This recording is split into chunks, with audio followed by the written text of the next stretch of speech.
کہ بعض مرتبہ ایسا ہوتا ہے، اللہ تعالیٰ پناہ میں رکھے، بعض مرتبہ ایسا ہوتا ہے کہ انسان نیک عمل کرتا رہتا ہے یہاں تک کہ اس کے اور جنت کے درمیان ایک ذراع کا فاصلہ رہ جاتا ہے، صرف اتنا اس نے نیک کام کیے کہ اس کے اور جنت کے درمیان صرف ایک ذراع کا فاصلہ رہ گیا، پھر اچانک اس میں تبدیلی آتی ہے اور وہ جہنمیوں کے کام کرنے شروع کر دیتا ہے، الیاذ باللہ، اللہ تعالیٰ اپنی پناہ میں رکھے، جہنمیوں کے کام کرنے شروع کر دیتا ہے، تو انجام پھر خاتمہ جو ہے وہ اللہ بچائے جہنم کے اعمال کے اوپر ہوتا ہے۔ یا اللہ ہم سب کی حفاظت فرما، اپنے رحمت سے ہمیں اس انجام سے محفوظ فرما۔ لیکن ہوتا ہے، نبی کریم سرور عالم صلی اللہ علیہ وسلم نے ارشاد فرمایا، اور تاریخ میں دیکھو تو کیسے کیسے عبرت انگیز واقعات ملتے ہیں کہ آدمی سب کچھ کرنے کے بعد، سب کچھ تکمیل کرنے کے بعد، سارے عبادتیں کرنے کے بعد، گناہوں سے بچنے کا اہتمام کرنے کے بعد اچانک بھٹک گیا۔ میرے والد ماجد قدس اللہ تعالیٰ سرہ، اللہ تعالیٰ ان کے درجات بلند فرمائے، انہوں نے ایک چھوٹا سا ایک رسالہ ہے حضرت کا، درس عبرت کے نام سے، وہ اس میں ایک شیخ کا واقعہ لکھا ہے، وہ شیخ طریقت جس کے بے شمار مرید، وہ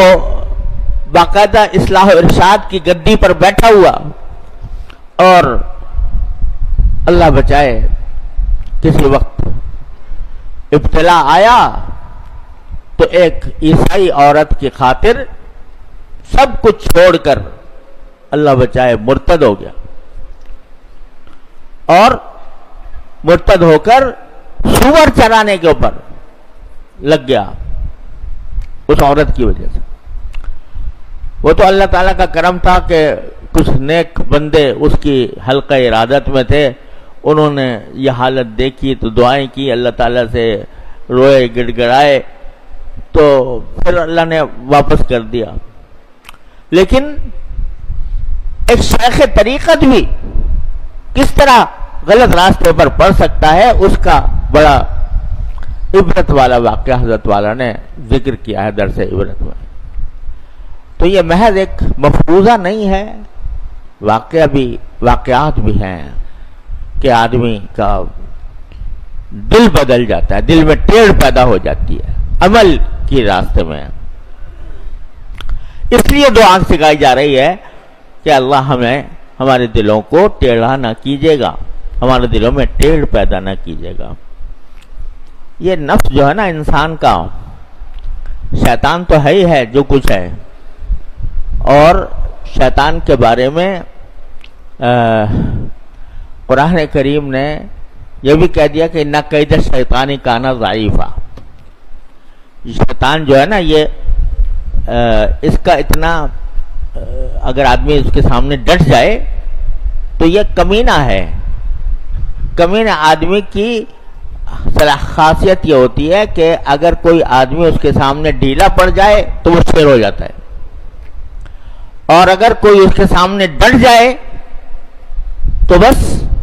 وہ ڈھیر ہو جاتا ہے۔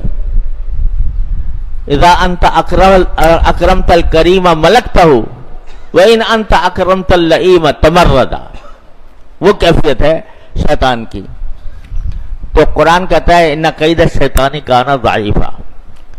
لیکن خود ہمارے اندر ایک شیطان بیٹھا ہوا ہے، وہ ہے نفس امارہ، ان نفس لامارۃ بالسوء۔ یہ بڑی خطرناک چیز ہے، اس کو حالانکہ تربیت کی گئی اس کی، اور مشقتیں برداشت کر کے اس کو عادی بنایا گیا کہ یہ غلط کاموں کی طرف نہ لے جائے، گناہوں سے پرہیز کرنے کی اس کو مشق کرائی گئی، اور اس کے لیے اپنے آپ پر زبردستی کرنے کا اہتمام کیا گیا۔ تو ذرا مشق اور محنت کے بعد یہ ذرا یہ قابو آ جاتا ہے۔